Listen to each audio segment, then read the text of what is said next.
வணக்கம் போட்டியாளர்களே. TNPSC previous இயரில் கேட்ட திருக்குறள் கொஸ்டின் ஒன்று நம்ம இன்னைக்கு அனலைஸ் பண்ணலாம். கேள்வி: ஊக்கம் உடையான் ஒடுக்கம் எதை போன்றது? பதுங்கும் புலி, வளைந்து நிற்கும் வில், பின் வாங்கி நிற்கும் ஆடு, சீரும் பாம்பு. இப்போ இதுக்கான குறள் பார்க்கலாம். ஊக்கம் உடையான் ஒடுக்கம் பொருத்தம் தாக்கற்கு பேருந் திகைத்து. இதுதான் குறள். இப்போ குறளுக்கான விளக்கம் பார்க்கலாம். பொருள்: ஊக்கம் மிகுந்தவன் அடங்கி இருத்தல் போர் செய்யும் ஆட்டுக்கடா தன் பகையை தாக்குவதற்காக பின்னே கால் வாங்குதலை போன்றது. ரெண்டு ஆடு சண்டை போட்டுக்குதுன்னா பேக்கில் ஒரு 2 ஸ்டெப் வந்து அது எகிரி நம்ம சண்டை போடுறத நம்ம நேரில் நிறைய தடவை பார்த்துருப்போம். அதுதான் இங்கே சொல்லியிருக்காங்க.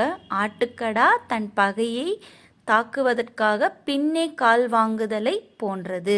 இது என்ன அதிகாரம் அப்படின்னு பார்த்தோன்னா காலம் அறிதல். காலம் அறிதல்லேருந்து இந்த கேள்வி கேட்டிருக்காங்க. இப்போ இதற்கான விடை: ஊக்கம் உடையான் ஒடுக்கம் எதை போன்றது? பின் வாங்கி நிற்கும் ஆடு. இதுதான் விடை.